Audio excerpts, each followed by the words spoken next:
오전의 말씀은 예레미야 5장을 보겠습니다.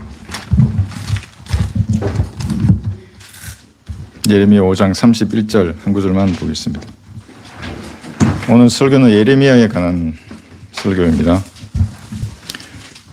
예레미야 5장 31절. 네, 다 찾으신 줄 알고 제가 들어서 읽겠습니다.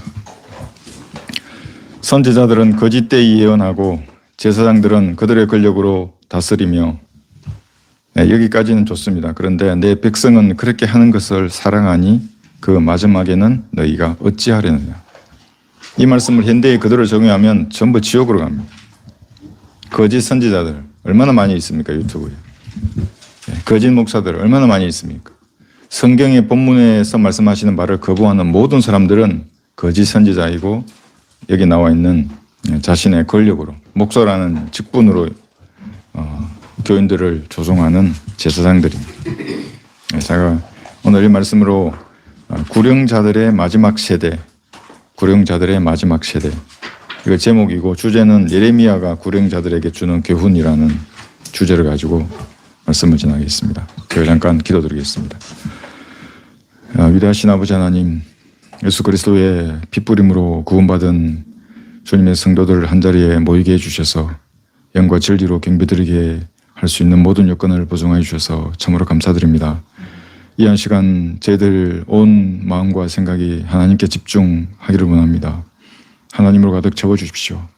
육신에 속한 어떤 것들이나 세상에 속한 어떠한 것들이 하나님께 집중하는 것을 방해하지 못하도록 막아주시며 하나님 안으로 충만하여서 이 문을 열고 나갈 때는 다시 이 세상과 싸우는 주님의 군사로서 용기를 가지고 다시 세상으로 나가게 해주십시오. 온전한 예배가 되기를 원합니다. 방해하는 모든 마귀의 영들을, 어둠의 세력들을 막아주시고 또 이곳에 모인 성도들뿐만 아니라 유튜브로 설교를 시청하시는 그리스도인들과도 주님 함께해 주십시오. 주 예수 그리스도 이름으로 기도합니다. 예, 예레미야가 구령자들인 여러분에게 주는 교훈입니다. 우리는 교회 시대의 마지막을 살아가고 있습니다. 잠시 후면 교회 시대는 끝이 납니다. 예, 대환란이 펼쳐질 것이고 그 다음에는 천년 왕국입니다. 이 지상에 펼쳐질 것입니다. 근데 이 마지막 때라는 것은 교회 시대에만 있는 것이 아니라 대환란에도 마지막 시대입니다. 왜냐하면 천년 왕국을 바라보기 때문에. 그래서 성경에는 교회 시대의 마지막이 있고 천년 왕국이 오기 전에 그 세대, 마지막 세대라고 이렇게 두 가지로 나와 있습니다. 근데 다 섞어버리면 이상한 이단이 등장합니다. 분명히 저것은 대환란 시대의 마지막 세대를 살아가는 환란 성도에게 전하는 말씀인데 만약에 우리가 그 말씀을 교리로 받아들이면 이단이 되는 겁니다. 그런 말을 하는 자들이 본문에 나와 있는 거짓 선지자들 그리고 거짓 제사장들입니다. 이사야 2장을 한번 보겠습니다. 2장 2절에서는 여기도 마지막 날들에 대해서 나오는데 교회 시대가 아닙니다. 천년 왕국 때를 마지막 날들이라고도 합니다. 이사야 2장 2절. 마지막 날들에 주의 전의 산이, 이게 시온산입니다. 산들의 정상에 세워질 것이요 작은 산들 위에 높아지리니 모든 민족들이 그것으로 몰려들 것이라. 4절 보시면 그가 모든 민족들 가운데서 심판하시며 그가 예수님이십니다. 많은 백성을 책망하시리니 그들이 자기 칼들을 두들겨서 보습을 만들며 자기 창들을 두들겨서 낫을 만들 것이요 민족이 민족을 대적하여 칼을 들어올리지 아니할 것이며 그들이 더 이상 전쟁을 배우지 아니하리라. 천년 왕국입니다. 예수님께서 이 지상을 통치하시는 그 날입니다. 어떤 무명의 형제파라는 사람이 유튜브에 댓글을 달았는데 제가 성경만 낭독을 한다고 이렇게 비난을 하면서 이제 했습니다. 근데 어떤 말이든 성경 문맥과 상관이 없는 말은 그게 비록 성경에 나와 있더라도 다 쓸데없는 말입니다. 그건 전부 사기꾼의 말입니다. 그러니까 바람처럼 왔다가 지나가는 말들입니다. 그래서 제가 자꾸 성경 문맥을 말씀하는 겁니다. 여러분이 그것에서 말씀의 문맥에 주는 의미를 깨닫는 습관을 들이셔야 합니다. 왜냐하면 저는 오늘 1시간 설교를 끝나지만 말씀은 여러분 곁에 계속 있습니다. 그 말씀이 여러분에게 말씀하시게 만들어야 하는 겁니다. 문맥을 무시해버리면 성경의 수신자도 무시합니다. 그래서 성경은 역사적 적용과 영적인 적용, 교류적 적용이라고 하는 여러 가지 적용이 이중적으로 적용되는 문맥들이 많이 있는데 그건 몰라버립니다. 역사적으로 끝났다고 말을 하는 겁니다. 사실은 예언의 말씀입니다. 그래서 막 사람들은 뒤죽박죽 만들어버립니다. 그런 것을 모르기 때문에. 완전 짬뽕처럼 신앙을 만들어버린 겁니다. 그러니까 사람들이 구원을 받을 수도 없고 구원의 확신을 가질 수도 없이 어렵게 만들어버린 거예요. 그리고 그런 말을 하는 사람을 추종하게 만듭니다. 야고보서도 한번 볼까요? 5장 3절에서는 마지막 날들을 던져가. 만약에 이 말씀을 교회 시대에 적용하면 부자는 지옥에 가는 겁니다. 야고보서 5장 3절. 너희의 근거하는 녹이 쓸었으니 이것들이 녹이 너희에게 증거가 되어 불같이 너희 살을 먹으리라. 너희가 마지막 날들을 위한 재물을 쌓았도다. 대혼란의 마지막 날들입니다. 천진왕국을 바라보고 있는 그 사람들이 만약에 이렇게 재물을 쌓는다는 것은 적그리스도의 경제체제에 편입한다는 겁니다. 표를 받는다는 얘기입니다. 전부 지옥에 갑니다. 그런데 이것을 교회 시대에 적용해서 마치 부자는 구원받지 못한 증거라고 말을 하는 사기꾼이 있습니다. 유튜브에. 제가 직접 들었습니다. 그래서 여러분들은 이걸 나누어서 적용하는 방법을 여러분 알아야 하는 겁니다. 이 오는 세상인 천년왕국을 바라보는 마지막 시대가 대환란 때에 살아가는 환란 성도들입니다. 그때는 부자는 반드시 지옥에 가는 것입니다. 시편 72편도 보겠습니다. 72편 4절에 보시면 그가 백성의 가난한 자들을 판단하고 궁핍한 자의 손들을 구원하며 압제자들을 쳐 부시리니 가난한 자를 압제하는 자들을 쳐 부십니다. 예수님께서.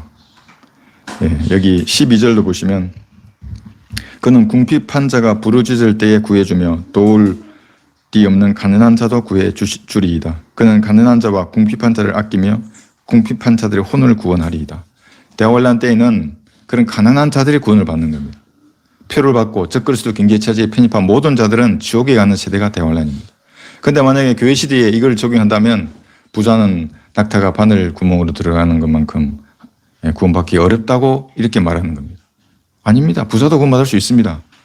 부자도 구원받을 수 있고 교회 시대에는 가난한 자도 구원받지 못하는 인간들도 있습니다. 아주 교만합니다.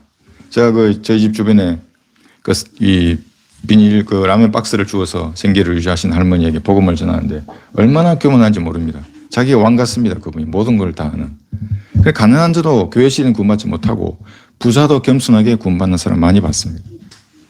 이렇게 나누지 못하는 그 사람은 거짓 선지자입니다. 여러분 요즘에도 백신 주사가 마귀의 주사라고 하면서 그것이 적그리스도의 표라고 하는 사람이 있습니다. 주사가 여러분 표이겠습니까? 표는 오른손이나 이마에 맞습니다. 주사는 아무 데나 맞지 않습니까? 다릅니다. 표는 말 그대로 표입니다. 그런데 주사는 맞으면 용해돼 버리지 않습니까? 다릅니다. 표는 뭐냐면 그리고 한 사람의 수입니다. 한 사람은 계속 강조합니다. 한 사람의 형상. 그게 누굽니까? 함족 출신의 시리아계 유대인입니다. 적그리스도입니다. 그 인간이. 그 인간의 수, 그 인간의 표입니다. 그래서 그 인간에게 경배하지 않으면 모두 잡아서 참수형을 시킬 것입니다. 계시록 13장 보겠습니다. 백신을 맞으면 적그리스도의 그것이 표라고 하는 인간들은 거짓 선지자들입니다. 하나님하고 아무런 상관이 없습니다. 계시록 13장 여기 15절 보시면 또 그가 짐승의 형상에게 생명을 주는 권세를 받아 그 짐승의 형상으로 말대하게 하고 그 짐승의 형상에게 경배하지 아니하는 자는 다 죽이도록 하니라. 그가 모든 자, 즉 작은 자나 큰 자나 부자나 가난한 자나 자유자나 종이나 그들의 오른손이나 이마에 표를 받게 하고 그 표나 그 짐승의 이름이나 그의 이름의 숫자 지닌 사람을 제외하고는 아무도 사거나 팔 수 없게 하더라. 모든 재산이 압류당하는 겁니다. 대환란 때는 표를 받지 않으면. 그리고 바이러스처럼 박멸당하는 겁니다. 대환란 때. 그래서 이 백신을 적그리스도의 표라고 하는 사람은 자기 스스로 성경과 무관한 자입니다. 많은 사람이 속고 있습니다. 저 댓글까지 남기면서. 또 있습니다. 계시의 믿음. 무명의 형제는 형제가 아닙니다. 그냥 무명이지. 자꾸 무명의 형제라니까 저도 그 사람이 형제처럼. 갈라디아서 3장을 보겠습니다. 계시의 믿음이 과연 회개를 하는 사람에게만 계시의 믿음이 와서 그 사람이 구원받는가? 그렇지 않습니다. 갈라디아서 3장 여기 23절 보시면 23절. 그러나 믿음이 오기 전에 우리는 율법 아래에서 감시를 받았으며 나중에 믿음이 계시될 때까지 갇혀 있었느니라. 믿음이 계시될 때까지 갇혀 있는 겁니다. 24절 보십시오. 그래야 율법이 우리를 그리스도에게로 인도하는 우리의 지도 교사가 되었으니 이는 우리를 믿음으로 의롭게 하려 함이라. 25절 보십시오. 믿음이 온 후로는 믿음이 왔습니다. 계시의 믿음이. 이거 왔지 않습니까? 25절에서. 그런데 여기서 23절만 붙들고 계시의 믿음하고 회개하고 연결시키면 이 인간이 하나님의 말씀으로 사람들을 미혹하는 자입니다. 믿음이 온 후로는 우리는 더 이상 지도교사 아래 있지 아니하도다. 그게 뭡니까? 너희가 다 그리스도 예수를 믿음으로 말미암아 그리스도 예수를 믿음으로 말미암아 하나님의 자녀가 되었다고 이렇게 말하고 있습니다. By faith in Christ Jesus입니다. 그런데 여기서 영어를 유학생들의 영어를 가르친다고 하는 그 인간이 여기 in Christ Jesus를 예수를 믿음으로 말미암아 이렇게 되어 있는데 여기 3장 26절도 보십시오. 여기 너희가 다 그리스도 예수를 믿음으로 말미암아인데 그 사람은 예수의 믿음으로 말미암아 이렇게 성경을 고쳐서 읽습니다. 이러면 in Christ Jesus가 아니라 by faith of Christ Jesus가 되어야 됩니다. 전치사를 바꾸어야 합니다. 이 사람대로 하려고 그러면. 그렇게 영어를 잘하는 인간이 왜 이렇게 전치사 하나를 구분하지 못하는가? 거듭나지 않았기 때문에 그런 겁니다. 예수의 믿음을 가져야 되는 게 아니라 예수님을 믿는 겁니다. 구주로. 십자가에 달려서 우리의 죄를 구속하신 그분을 받아들여야 하는 겁니다. 신약의 그리스도인들은. 그래야 구원을 받습니다. 여기 3장 13절 보십시오. 여기 갈라디아에서 그리스도께서 우리를 위하여 저주가 되셔서 율법의 저주로부터 우리를 구속하셨으니 누구든지 기록되기를 나무에 매달린 자는 누구나 저주받은 자라고 하였도다. 이 저주가 우리가 받을 저주가 이때 예수님에게 다 전가된 겁니다. 그리고 신약의 그리스도인은 이 전가된 의 때문에 의인이 되는 겁니다. 내가 율법을 행함으로 의인이 아니라. 예수님은 그러셨죠. 서기관들과 바리새인들에게 의 의보다 네가 뛰어나지 아니하면 천국에 못 들어간다고 했습니다. 우리는 그 의를 십자가의 피로 전가받은 그리스도인들입니다. 그래서 우리가 독특한 세대이고 선택받은 세대입니다. 우리가. 이 인간들은 이것을 모르고 지금도 거짓 교리를 마치 하나님의 말씀인 양 말하는 것입니다. 디모데후서 3장을 보고 있습니다. 그러면 이 교회 시대의 마지막 날들도 있습니다. 디모데후서 3장 여기 1절 보시면 1절만 여기 보겠습니다. 여기 3장 1절부터 아래를 보시면 25가지의 부정적인 것들이 기술되어 있습니다. 이 교회 시대의 마지막, 휴거가 일어나기 전에 이 마지막 시대입니다. 또 이것을 알라 마지막 날들에 아주 어려운 때가 오리라. 그러면서 2절부터 계속 말을 합니다. 25가지 부정적인 사항들을. 우리가 지금 이 시대에 살고 있는 겁니다. 14만 4천은 우리와 상관이 없습니다. 그들은 왕국 복음을 전하는 사람들입니다. 우리는 은혜의 복음을 전하는 사람들이고 천사도 복음을 전합니다. 영원한 복음을. 그때도 대환란입니다. 지금이 아니고. 지금 천사들이 와서 어떤 복음을 전하면 그는 저주를 받는 겁니다. 사도 바울의 말대로. 바울이 전한 복음 외에 어떤 다른 복음을 전하면 그는 저주를 받습니다. 천사라고 할지라도. 사도행전 15장을 보고 있습니다. 우리가 전하는 이 복음은 확정되었습니다. 어떤 행위도 필요 없습니다. 구원에 필요한 모든 행위는 하나님의 피로 이루신 것입니다. 교회 시대의 성도들만 그렇습니다. 사도행전 15장 여기 10절에서 11절 보시면 성경을 낭독한다고 그 이단들처럼 불평을 가질 게 아니라 그 시간에 뭐라고 말하는지 듣는 겁니다. 근데 그 말은 듣기 싫고 무명이의 그 달콤한 목소리가 듣기 좋다. 그 마귀에 미혹된 인간입니다.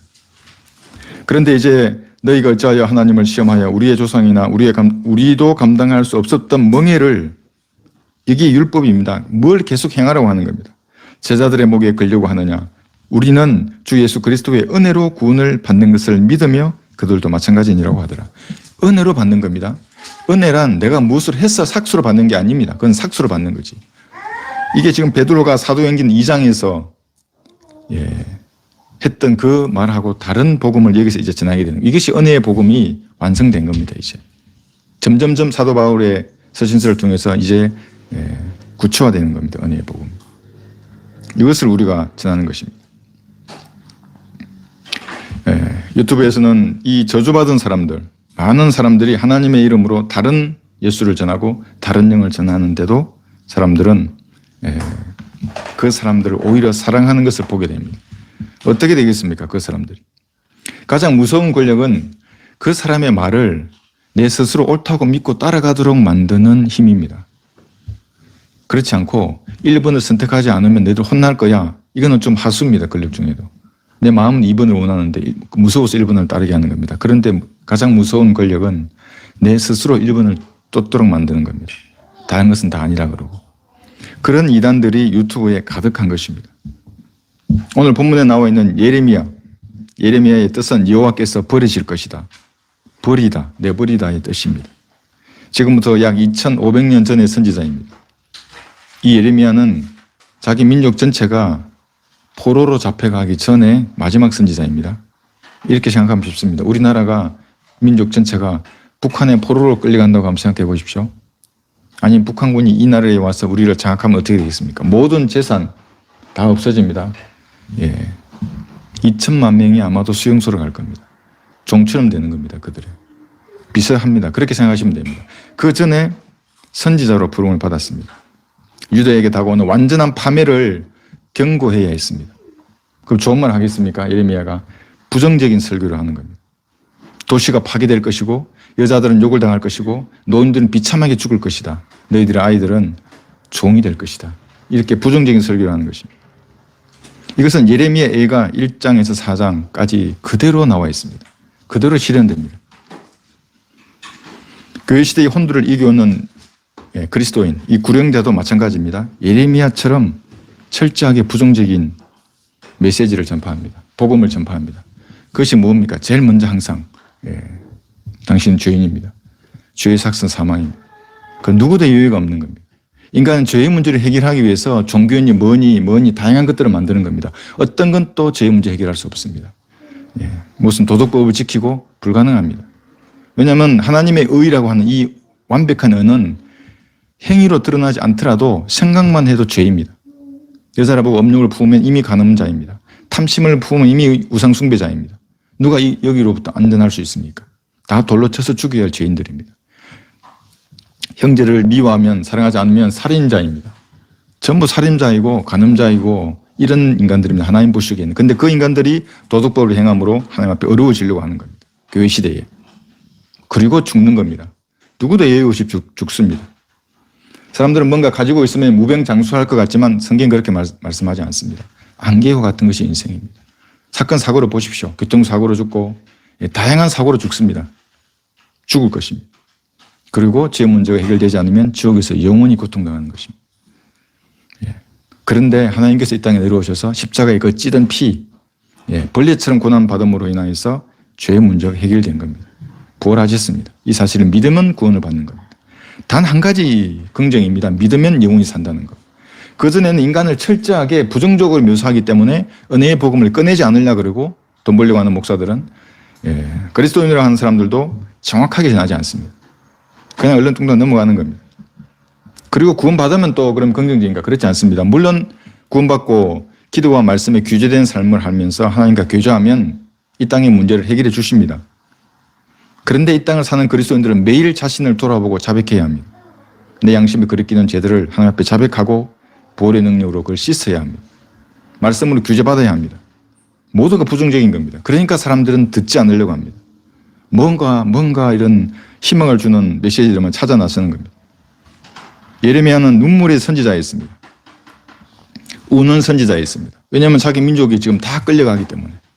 다 끌려가는 겁니다. 북한으로. 한번 생각해 보십시오. 어떻게 되겠습니까? 다 뺏기는 겁니다. 우리도 마찬가지입니다. 지옥을 생각하면 불쌍하지 않는 사람이 없는 겁니다.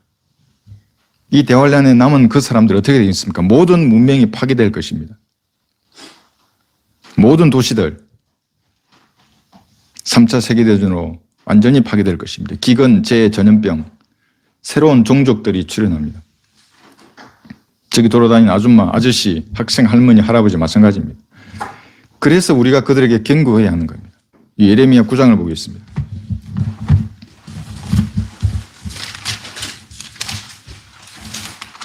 1절에 보시면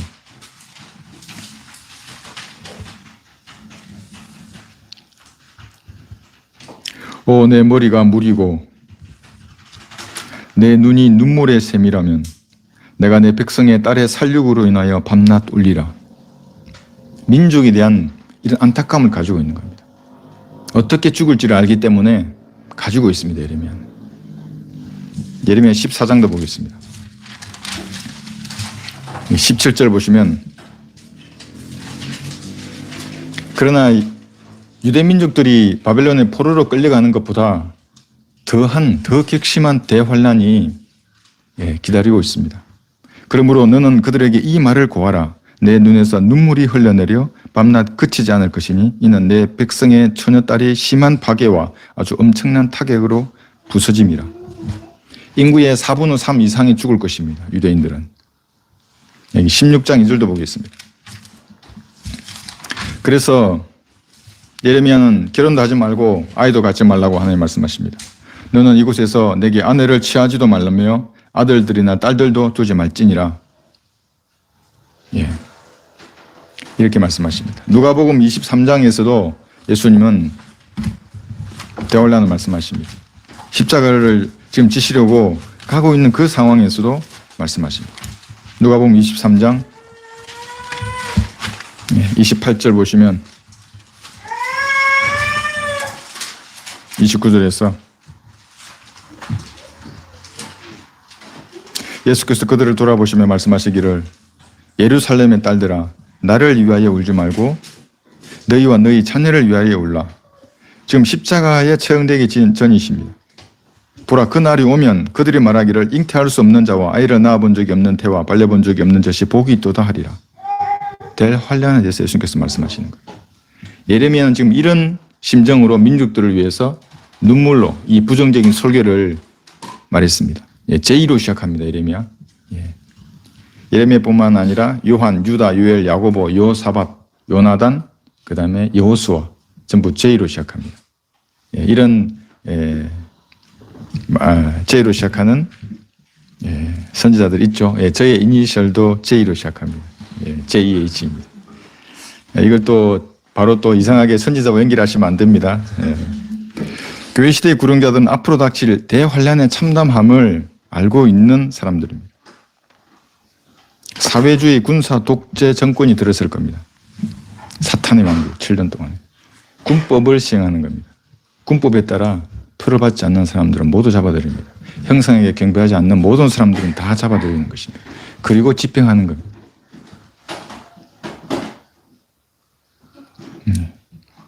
그러면 우리는 이 시대에 은혜의 복음을 전파하려고 하나님께 예레미야와 같은 심정으로 우리는 은혜의 복음을 전파해야 합니다. 너희가 어찌하려느냐? 너희가 어찌하여 죽으려고 하느냐? 이러한 심정으로 은혜의 복음을 사람들에게 전파해야 합니다. 예레미야 1장을 보겠습니다. 예레미야는 자기 의사와 상관없이 이사에게 자원하게 됩니다. 1장 여기 4절 보시면 의사와 상관없는데 어떻게 자원을 하게 됐을까요?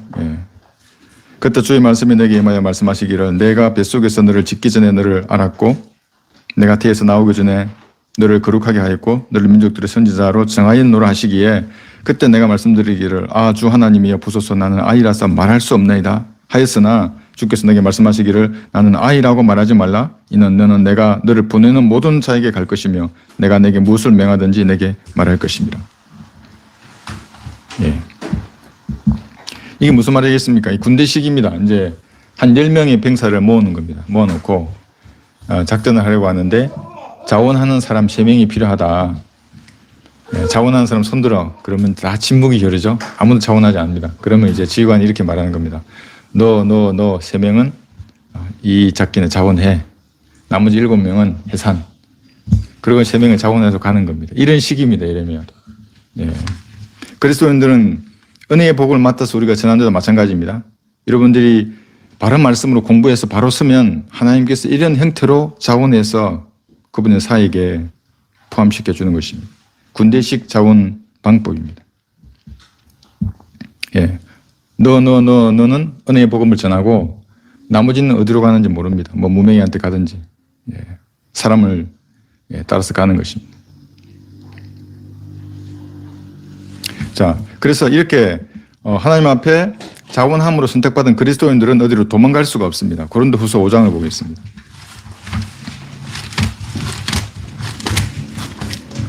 더 이상 복음을 하지 않으려고 해도 바른 말씀으로 공부한 그리스도인들은 피할 수 없습니다. 고린도후서 5장 14, 15절을 보시면 그리스도의 사랑이 우리를 강권하시느니라. 이는 한 사람이 모든 사람을 위하여 죽으면 모든 사람이 죽은 것이라고 우리가 판단하기 때문이라. 그가 모든 사람을 위하여 죽으신 것은 산자들이 이제부터는 더 이상 자신들을 위하여 살지 않고 자기들을 위하여 죽었다가 다시 살아나신 그분을 위하여 살게 하라는 것이라. 그래서 그 사랑 앞에 무릎을 꿇고 말씀하소서 종이 듣나이다 이렇게 말하게 됩니다. 도망가지 말고 그래서 예레미야와 같이 자원하는 마음으로 하나님의 말씀을 공부하는 겁니다. 그러면 그 말씀이 나에게 역사하는 겁니다. 두 번째는 예레미야를 향해서 당시의 사람들은 그 적의를 가지고 있습니다. 적의. 악인은 해치려고 하는 나쁜 마음을 악이라고 합니다. 적의도 마찬가지입니다. 성경이 처음에 적의가 등장할 때는 창세기 3장 15절입니다. 제가 읽겠습니다. 내가 너와 뱀, 여자 사이에 또 내 씨와 마귀의 씨들을 말합니다. 그녀의 씨 사이에 적의를 두리니 적대감을 두는 겁니다. 그녀의 씨는 너의 머리를 부술 것이요 십자가에서 부술었습니다. 너는 그녀의 씨는 너의 머리를 부술 것이요. 예수님은 마귀의 머리를 재림 때 부술 것입니다. 너는 그의 발꿈치를 부술 것이라. 십자가에서 예수님이 못 박히시는 그것을 말하는 겁니다. 근데 여기에 적대감이 있는데 팽팽한 싸움입니다. 마귀의 씨들과 하나님의 씨들 사이에 이 적의가 존재하는 것입니다. 그래서 우리가 은혜의 복음을 전하면 마귀의 종들은 이런 적대감을 가집니다. 우리에게. 마귀의 씨들도 마찬가지입니다. 진리를 전파하는 사람들에게는 이런 적대감을 가지고 있습니다. 예레미야에게 11장을 보시면 11장 19절에서 그러나 나는 도살장으로 끌려가는 어린 양이나 소 같아서 그들이 나를 대적하여 계략을 꾸미며 말하기를 그 나무를 가시가 더불어 진멸하자 산자들의 땅에서 그를 끊어버려서 그의 이름이 더 이상 기억되지 못하게 하자 함을 내가 알지 못하였나이다. 이렇게 계략을 꾸미는 겁니다.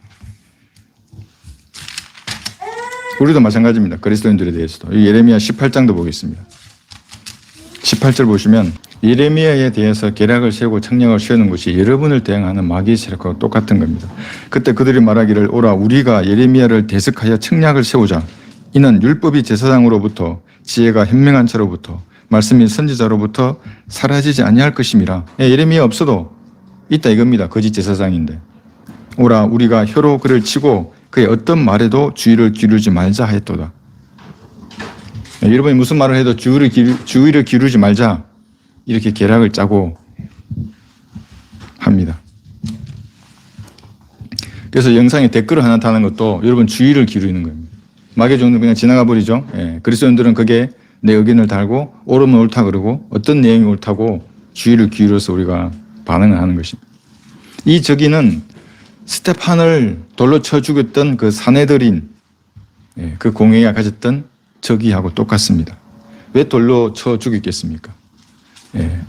스테판은 하나님의 진노로부터 유대민족을 구하려고 했던 겁니다. 돌로 쳐 죽여버렸습니다. 그러니까 대환란에 던져지는 겁니다.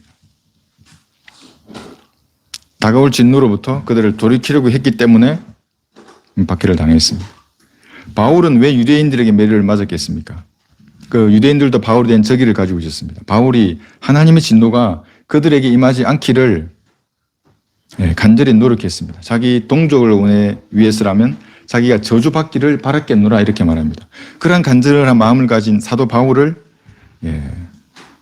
유대인들은 매를 쳤습니다. 바울은 동족뿐만 아니라 모든 사람에게 빚진 자로 여기면서 은혜의 복음을 전했습니다.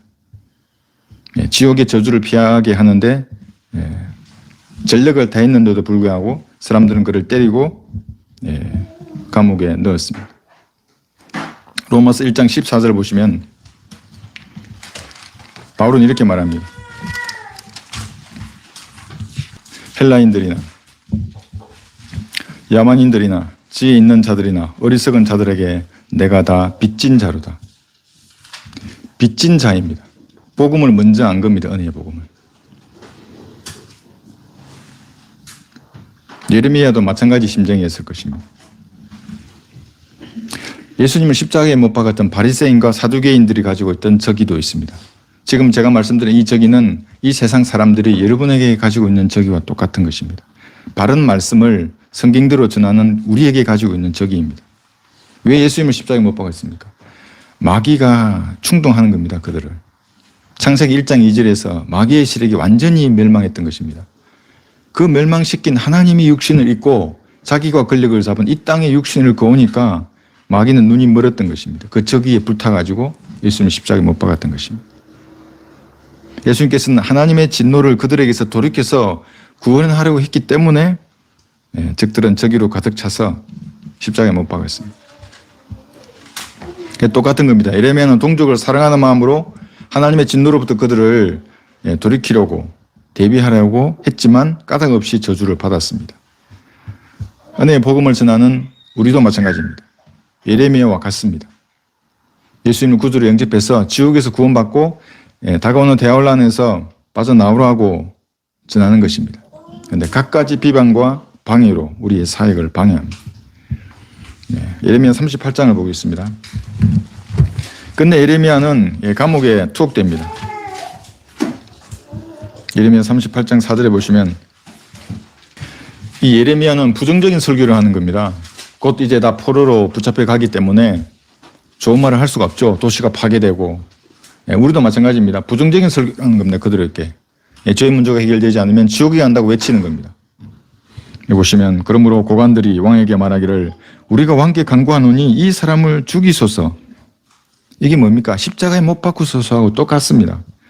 이는 이 사람이 그러한 말들을 그들에게 말함으로써 이 성읍에 나와 있는 전사들의 손과 모든 백성의 손을 약하게 하며 이 사람은 이 백성의 안녕을 구하지 아니하고 해를 구함이니이다 라고 하니. 어제 그리스도교 할 때 여러분 어땠습니까? 제 목소리가 울려 퍼질 때 형제님은 은혜 받으신다고 한 그 말이 저는 은혜 받습니다. 그런데 거기에 있는 수많은 세상 인간들은 안녕을 구하지 않는 겁니다. 죄를 외치고 심판을 외치고 예수님의 피를 믿지 않으면 지옥에 간다고 말하니까 안녕을 구하지 아니한다고 말하는 겁니다. 우리에게도. 시드키야 왕이 말하기를 보라 그가 너희 손에 있노라. 이는 왕은 너희를 거슬러 아무것도 할 수 없음이라 하더라. 그러자 그들이 예레미야를 붙들어 그를 감옥에 들여 있는 한말렉의 아들 말키야의 지하 감옥에 집어넣었는데 그들이 예레미야를 줄로 내리더라. 그 지하 감옥에는 물이 없고 진창뿐이므로 예레미야가 진창에 빠졌더라. 이것이 부정적인 설교를 하는 사람에 대한 세상의 반응입니다. 시드기야 왕은 나중에 눈이 뽑힙니다. 눈알이. 자기가 뽑히기 전에 자기 아들이 죽는 것을 봅니다. 그리고 여기 고자질했던 여기 귀족들 전부 죽습니다. 바빌론 느부갓네살에게. 그러나 지하 감옥에 갇혔던 예레미야는 하나님에 대한 불만과 쓴뿌리가 생깁니다. 왜 지하 감옥에 갇혀야 합니까? 너무하십니다. 왜 막지 않으십니까? 여기 예레미야 15장에 보시면 18절에서 여러분도 복음 전하다가 이런 경우를 당할 수 있겠죠. 나는 다만 성경대로 말씀을 전하고 성경대로 예배드리고 하나님을 섬길 뿐인데 그러나 가만 내버려두지 않습니다. 세상 사람들은. 세상 사람들뿐만 아닙니다. 주변의 사람들, 형제들, 자매들 마찬가지입니다. 가만 내버려두지 않습니다. 15장 18절에서 어찌하여 나의 고통이 영속되며 나의 상처가 낫지 않고 치유되기를 거부하나이까. 주께서는 내게 전적으로 거짓말 정의같이 되시며 끊기는 물같이 되시겠나이까? 이게 무슨 말씀이냐면 왜 저에게 하나님 거짓말 하십니까? 하나님의 사역을 제가 한다고 하는데 왜 이런 일이 생깁니까? 지하 감옥에 갇혀서. 하나님이 거짓말쟁이십니까? 그런 말입니다, 지금. 여러분도 고난을 당하면 제가 이렇게 많이 구령하고 복음을 전하는데 왜 이런 고난 앞에 하나님 가만히 계십니까? 그런 마음을 가지면 이게 쓴뿌리가 됩니다. 여기 20장 보겠습니다. 예레미야 20장 7, 8절 보시면 여러분 이런 고백을 해보신 적이 있습니까? 예레미야 20장 7, 8절 오 주여, 주께서 나를 속이셨으니 내가 속았나이다. 주께서는 나보다 강하시며 이기셨나이다. 나는 매일 조롱 속에 있으니 모두가 나를 비웃나이다. 이는 내가 말하고 내가 부르짖으며 내가 폭력과 약탈을 부르짖었음이니 주의 말씀이 날마다 나를 치욕과 조롱거리로 만들었음이니이다. 여러분이 거리에서 죄와 심판과 지옥과 볼의 능력을 외치거나 이 전도지를 나눠주면 이렇게 할 것입니다. 복음을 전하다가 여러분들 이렇게 까닭 없는 조롱과 비웃음을 받을 수 있습니다. 그러면 하나님에 대해서 이렇게 말할 수 있습니다. 이런 썬뿌리는 빨리 제거해야 합니다. 그래서 이런 썬뿌리가 가득 차게 되면 이제 그냥 하나님의 일을 하기보다는 여러분 이 기도와 말씀으로 하나님과의 교제가 원만하면 반드시 무언가 행하게 하십니다. 내가 행위를 하겠다고 하는 것이 아니라 교제에 충실하면 또렷한 일을 주십니다. 하나님께서. 그 일을 하게 되면 이런 것을 당하게 됩니다. 예. 그러면 이제 아무 일도 하지 않고 그냥 교회만 다니는 종교인처럼 살겠다고 하는 마음이 생길 수도 있습니다. 예레미야 20장 여기 9절 보시면 했죠. 다음 절 보시면 그런 마음을 가지더라도 성경대로 믿는 사람이 내가 말씀을 공부하고 하나님과 바른 교제 가운데 있으면 그때 내가 말하기를 나는 그를 언급하지 아니하고 더 이상 그의 이름을 말하지 아니하리라 하였으나 그의 말씀이 내 마음속에서 내 뼈들 속에 사무치는 타는 불 같아서 내가 참기에 지쳤고 견딜 수 없었나이다. 그 말씀이 여러분 견딜 수 없게 전파하게 만드는 것입니다. 지하 감옥에 갇히더라도 비록 감옥에 갇히더라도 그렇게 만듭니다. 성경대로 믿는 구령자, 그리 설교자는 감옥에 툭 될 날이 다가옵니다. 제가 계속 얘기했습니다. 대환란이 다가오면 다가올수록 그런 날이 올 것입니다. 어떤 이상한 일이라도 생긴 것처럼 하지 말아야 합니다. 마음의 준비를 하고 항상 그날을 대비해야 합니다. 예레미야는 또 어떻습니까? 친구가 없어도 신실했습니다. 여러분 아무도 없으면 어떻게 하겠습니까? 다 자기 길을 가버리고 배신하고 아무 연락도 없고 이 신앙과 이 믿음을 여러분 지킬 수 있겠습니까? 아무도 없는데 아니면 세상으로 돌아갈 좋은 기회로 생각하고 여러분 마음속으로 웃으실 겁니까? 그 웃음 여러분 하나님 다 보고 계십니다. 예레미야는 다 떠나고 단 2명 남았습니다. 바룩과 에벨멜렉이라고 다 떠나고 2명 남았습니다. 바울은 더 했습니다. 바울은 의사 누가만 남았습니다. 디모데후서 4장 10절에 있습니다. 11절까지. 의사만 남았습니다. 사도라고 주께 세우고 목사님 설교에 은혜 받았습니다. 사회를 같이 하고 싶습니다. 북한 선교에 동참해 주세요. 이렇게 하다가 일이 생기면 다 떠나버리는 것이 인간입니다. 저녁 후에 어떤 분이 제게 조언을 해줬습니다. 인간관계를 제일 조심해야 한다고. 사건이 터지면 다 떠나는 게 인간이라 이렇게 얘기를 했습니다. 저는 어떻게 그럴 수 있는지 잘 이해가 안 갔는데 이제 일이 생겨 보니까 이제 알게 되는 겁니다. 인간은 다 떠나는 것입니다. 그러나 하나님께서는 항상 정예의 전사들하고만 싸우는 겁니다. 공격을 해야 되는데 어중이 떠중이를 다 불러 모아서 공격에 집중하지 않고 딴짓을 하면 어떻게 되는 겁니까? 군대에서는 기도 비닉을 유지해야 합니다. 공격하기 전에. 말도 하지 않아야 되고 빛도 바깥으로 노출되면 안 되고 조용하게 접근해야 합니다. 그리고 지휘관이 딱 신호를 보내면 계획된 대로 공격을 해 들어가지 않습니까? 근데 막 떠들고 잡담하고 후레쉬 켜고 하늘을 보이고 하면 공격하기 전에 끝나는 겁니다. 예수님도 마찬가지입니다. 맨 마지막에는 사랑하시던 제자 요한 단 한 사람 남았습니다. 십자가에 달리셨을 때 요한복음 19장 26절입니다. 사랑하시던 제자 요한만 남았습니다. 그래서 우리가 잊지 말아야 할 것은 멸망으로 인도하는 문은 넓고 그 길이 광대합니다. 생명으로 인도하는 문은 좁고 그 길이 협착합니다. 극소수입니다. 소수의 전사는 주님의 기병대와 같은 겁니다. 여러분 말 탄 기병대, 여러분이 기병대입니다. 재림할 때는 말을 타고 오는 겁니다. 흰 말을 타고 기병대처럼 이 땅에 올 것입니다. 이 땅에서 그리스도인들도 기병대처럼 주님과 함께 싸워야 하는 겁니다. 적의 중심이 식별되면 그곳으로 가는 겁니다. 그러면 주변은 다 무너집니다. 삶의 문제들도 마찬가지입니다. 핵심, 주님께서 하라고 하신 그 일을 하나님의 지혜와 능력으로 수행을 하면 나머지 마귀의 전선은 다 붕괴되는 겁니다. 과감하게 공격해야 하는 겁니다. 적보다 먼저 보고 마귀들보다. 먼저 결심하고 먼저 타격하면서 마귀의 간담을 서늘하게 해야 할 사람이 이 시대의 구령자들입니다. 사람을 혼을 이겨오는 것보다 더한 가치가 어디 있습니까? 예. 물에 빠져서 누군가 죽어가는데 뭐부터 시켜야 하는 겁니까? 응급조치를 해야죠. 숨을 쉬게 만들어야 되지 않습니까? 그 다음에 무슨 다른 것을 해야지. 극소수입니다. 예레미야는 마지막으로 보상이 없어도 옳은 일을 했습니다. 사에게 열매도 없었고 물질적인 보상조차 없었습니다. 그런데 끝까지 말씀을 전했습니다. 그 결과 예레미야는 이집트로 끌려갔습니다. 반역자들의 손에 의해서 이교도들의 땅에서 살았습니다.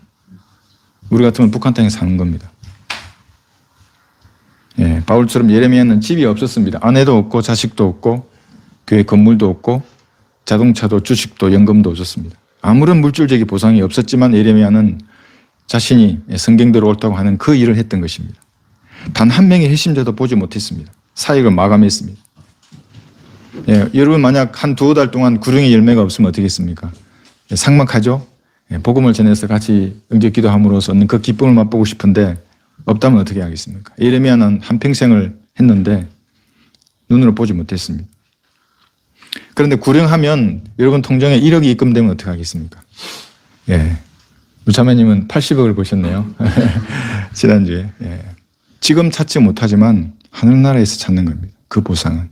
그 가치를 아는 사람은 은사주의자들을 떠드는 무슨 건강이니 축복이니 이런 것하고 우리가 받을 그 유혹과 복은 차원이 다른 것입니다. 예레미야는 단 한 명의 회심자나 예, 또 물질적인 보상이 없었지만 예, 묵묵히 자신의 일을 수행했습니다. 어제 형님 전화가 오셨습니다.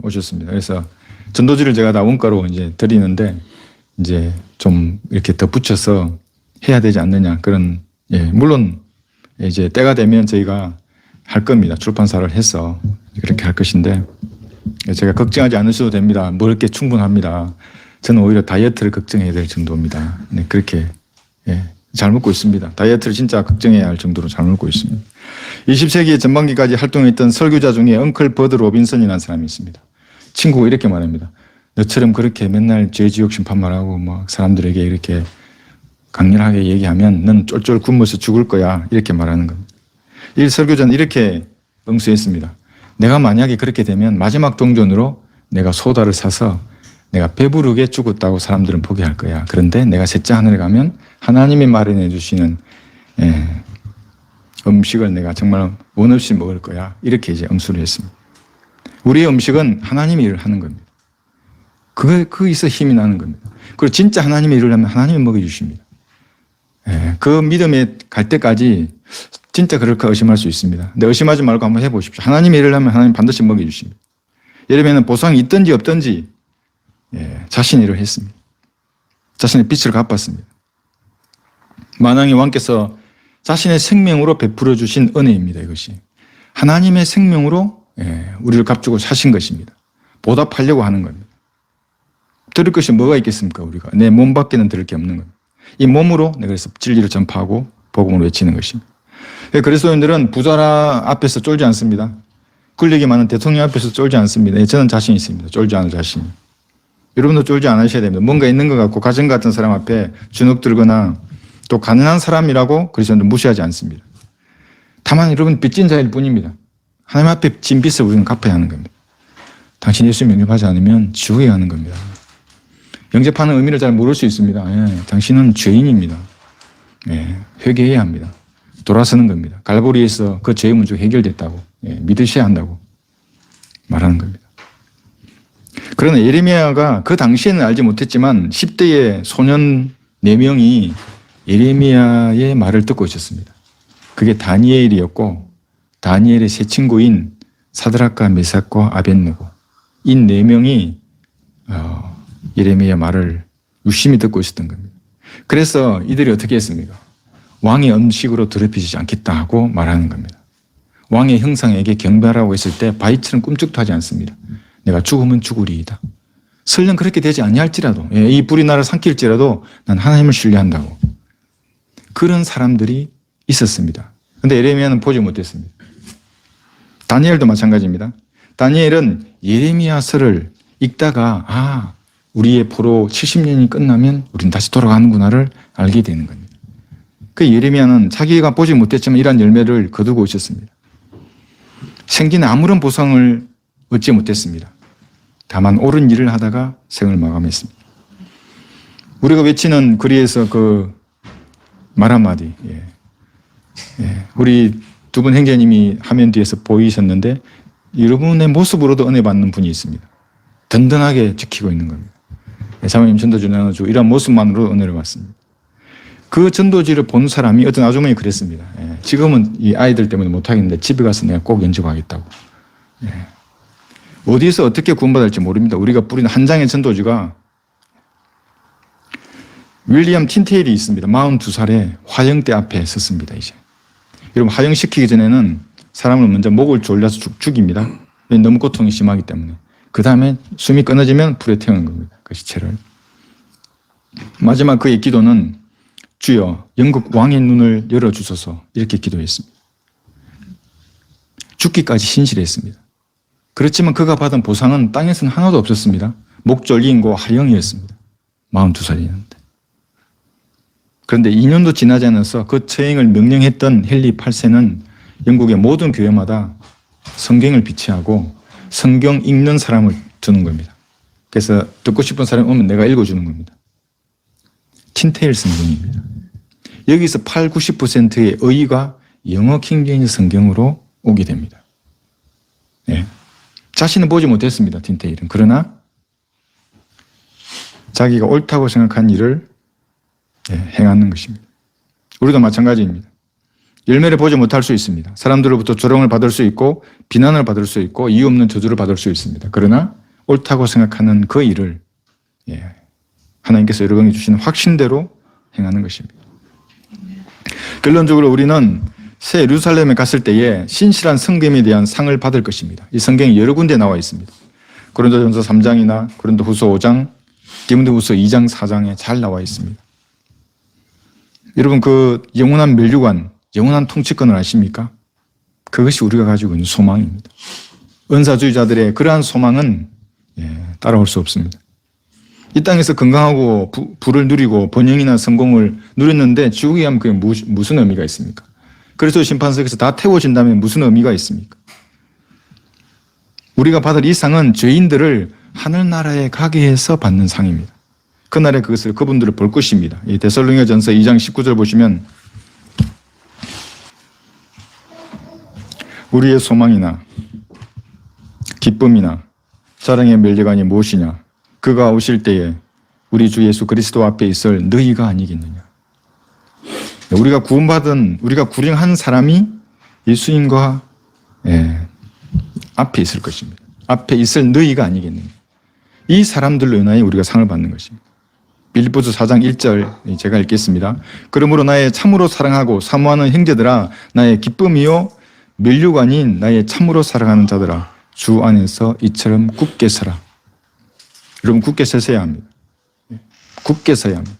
주 안에서 서야 합니다.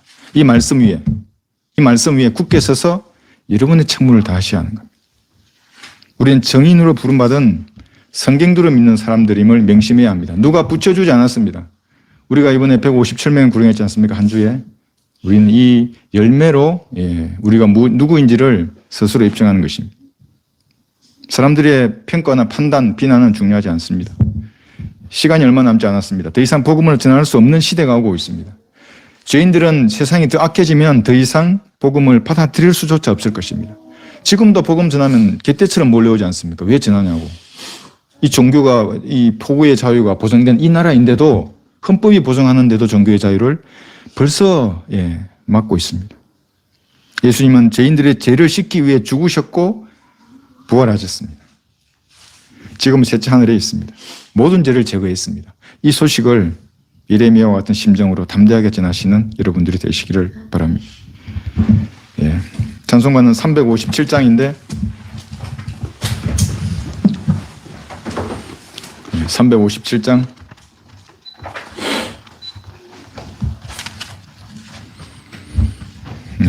기도 잠깐 드리겠습니다.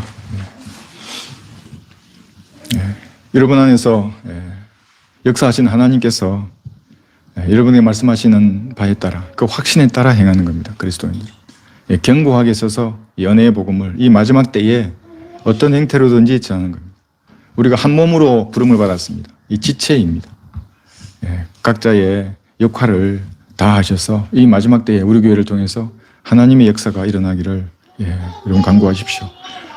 주님과의 교제에 방해하는 죄가 있거나 그런 것이 있으면 다 자백해서 버리고 참신한 마음으로 다시 시작하는 겁니다. 하나님의 도구로 쓰임받게 해달라고 기도하십시오.